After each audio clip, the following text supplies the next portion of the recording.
बिस्मिल्लाहिर्रहमानिर्रहीम। अस्सलामु अलैकुम वरहमतुल्लाहि वबरकातुहू। मुअज़्ज़ज़ सामीन किराम, आज का सवाल है कि रमज़ान मुबारक के बाद शवाल के महीने के अंदर जो 6 रोज़े रखे जाते हैं उनका अजर व सवाब कितना है और किस हदीस पाक से साबित है। आया वो रोज़े मुसलसल 6 रखने चाहिए या दरमियान से कोई बंदा रोज़ा छोड़ भी सकता है। आया वो पहले अशरे के अंदर रखे जाएंगे या पूरे महीने के अंदर भी रख सकते हैं।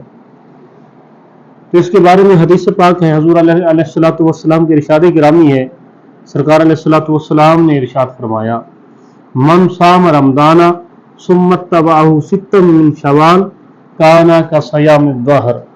सरकार अलैहिस्सलातु वस्सलाम ने इरशाद फरमाया कि जिस खुशबख्त आदमी ने रमज़ान मुबारक के सारे रोजे रखे फिर उनके इत्तिबा में शवाल मुकरम के 6 रोजे रखे तो वो यूं समझे गोया कि उसने पूरे साल के रोजे रखे हैं।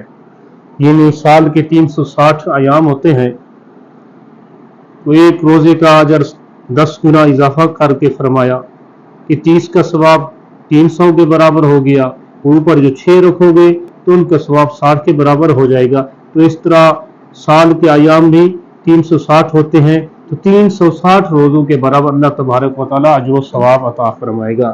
तो सवाल यह है कि आया ये रोज़े पहले अशरे के अंदर रखे जाइए और फिर मुसलसल रखने चाहिए या दरमियान से बंदा छोड़ भी सकता है। तो याद रखें, मुतलक हुक्म है कि शवाल मुकरम के अंदर 6 रोज़े रखने का, मुसलसल रखने जरूरी नहीं है। अगर कोई मुसलसल रखता है तो फाबिहा, अगर ना एक दिन रोजा रखे दूसरे दिन न रखे फिर न रखे, यानी पूरे महीने के अंदर आपने 6 रोजे मुकम्मल करने हैं। ये नहीं है कि शवाल के पहले 10 दिनों के अंदर पहले अशरे के अंदर ही आपने ये 6 रोजे मुकम्मल करने हैं।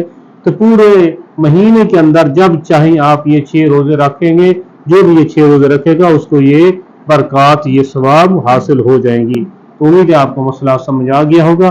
दुआ है कि अल्लाह तबारक व तआला हमें शवाल मुकरम के रोज़े रखने की तौफीक अता फरमाए। तो आपसे रिक्वेस्ट है मुझे भी अपनी दुआओं के अंदर खूब याद फरमाया करें और इस वीडियो को आगे दोस्तों के साथ सदका जारिया समझकर शेयर भी करें। और अगर आप हमारे चैनल पर नए हैं तो इसको सब्सक्राइब भी कर दिया करें ताकि नई आने वाली वीडियो आप तक पहुंच जाए। जज़ाकल्लाहु खैरा।